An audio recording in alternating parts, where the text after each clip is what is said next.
Just as a cell is the structural and functional unit of life, without which there is no basis for life, so also is the child to the society. Without a child, there is no continuity of the society.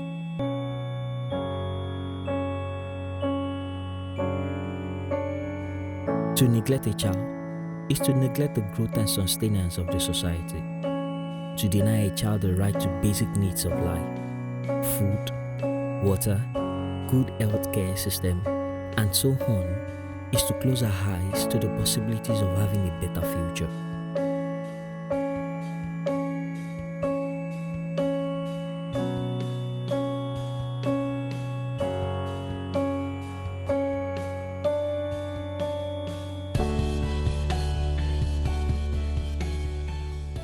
At the core of the society's responsibility and contribution to a child's growth is the need to provide proper and qualitative education for the child.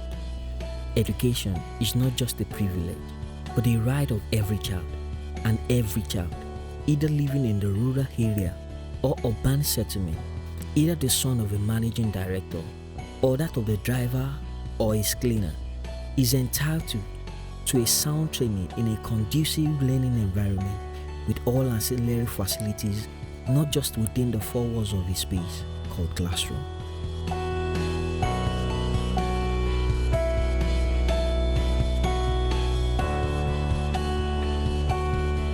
The caliber of parents of the pupils we have, they don't have much. They are these megad. Majority of them are these guards keeping watch over these rich people's house. So they don't have much. Their children, their uniforms, some of them, their sandals are torn, their uniform torn. In fact, I can say of a case that the headmistress have to go out of her way to buy her a uniform.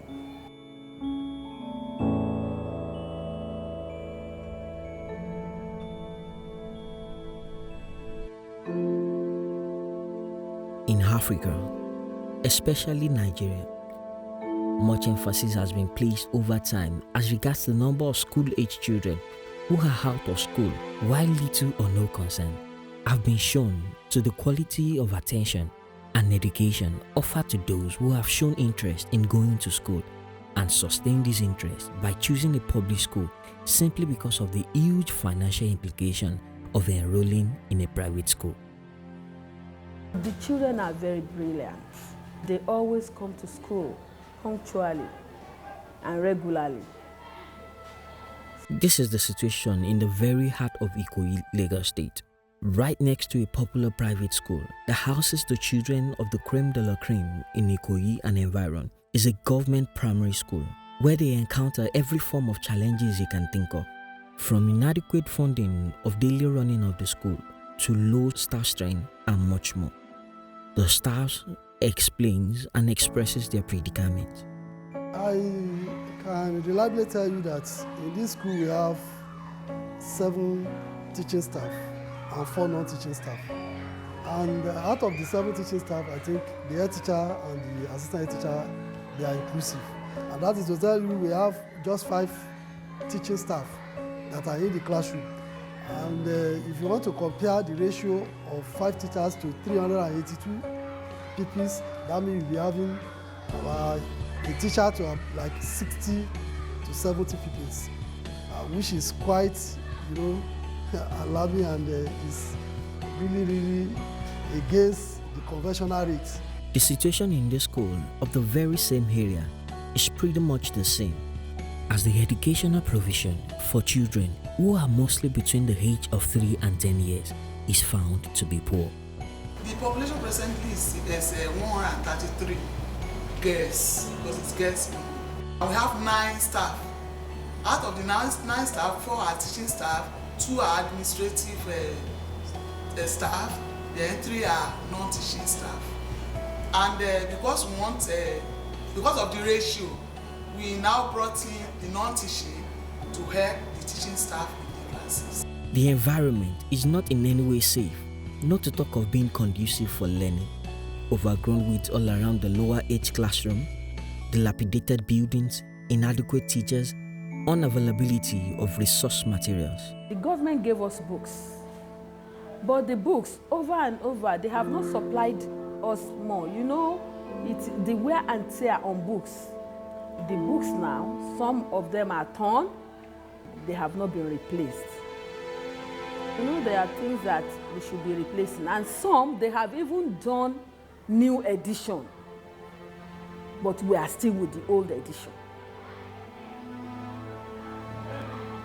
Like our mathematics. New edition has come up. The children are still using old edition. The same thing with the English textbook.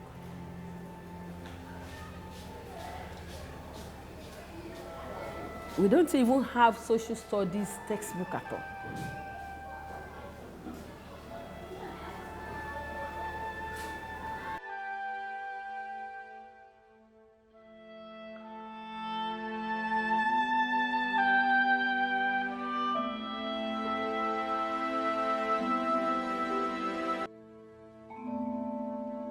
These little children, about 3 feet tall, and between the ages of 4 and 5, have to climb over this wall to fetch water from a burst pipe.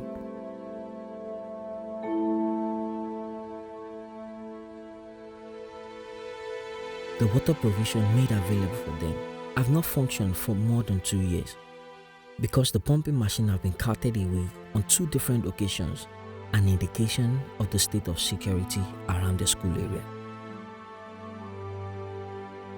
Other challenges include erosion, poor funding, poor toilet facilities, both for staff and students, failing structures, among others. Another serious challenge we have is flood. If it rains now, we can't sit here. The whole of this place will be flooded, even the classrooms. So the main road, you will be entering water from that McQueen Junction to this place. And you see small children, 2 will be entering the water, dirty water. It's a serious challenge, the flood issue. So, we should please come to our aid before water carries us and our children away.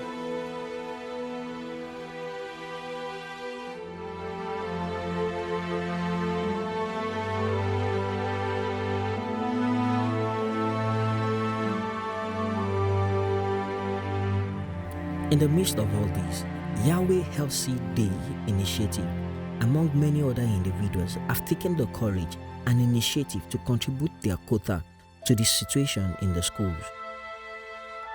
2 of these students are beneficiaries of an all-inclusive scholarship program as a form of encouragement and challenge to the students and the school as a whole. When the first gave me the scholarship, I feel happy. When I am not feeling fine, they took me to the hospital, buy my drugs, they pay my home economic center fees, they buy me uniform, sandal, gave me bag, dictionary, math set, and the novel, The Legend Chief of Obafemi Awolowo. When I first read the novel, The Legend Chief of Obafemi Awolowo, it gave me more interest to go to Obafemi Awolowo University to study medicine. The same thing with Bishara. We were given a computer center in the school.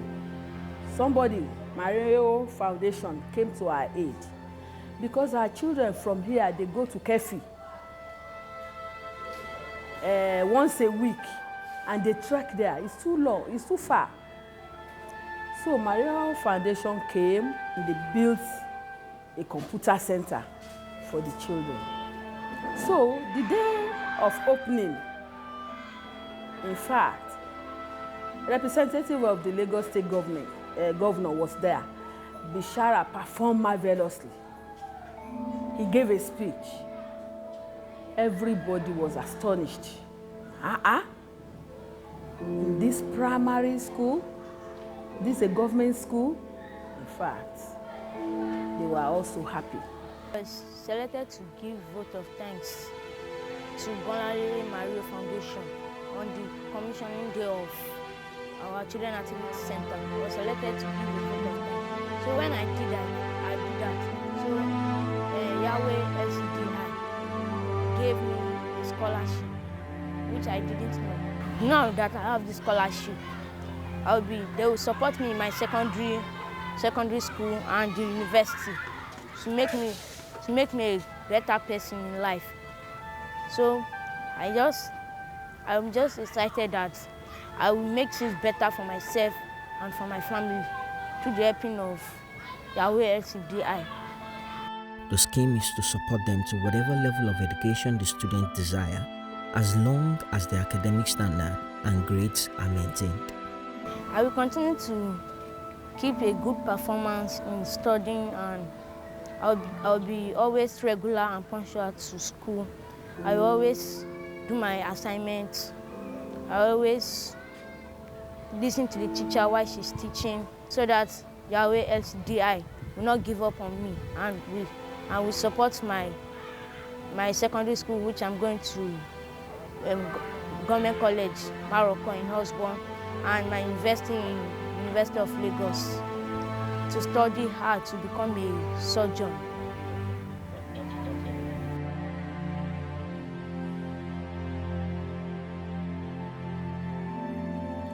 The world is moved along not by the mighty shows of his hero, but by the tiny push of each honest worker.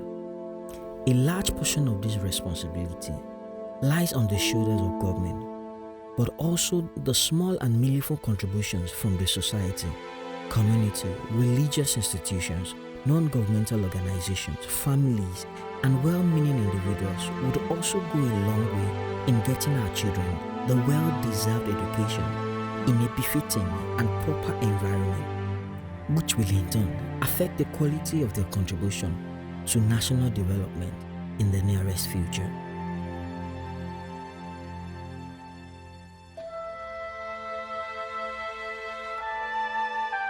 The children in our public schools should be given the best of education. In fact, they should enjoy the best of facilities in the very best form of it. An edifice is erected by putting one block upon each other. The teachings of grammar in an elementary school is as important as a lecture of algorithm in a university. A well-trained child will possess a developed man and necessary qualities to become a good father, husband, mother, and in all, a good leader in the nearest future. But the truth is, the future is now.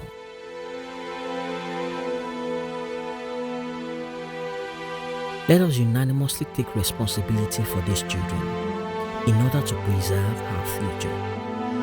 The journey towards a better nation begins with the education of every child, one community at a time. What will you do today?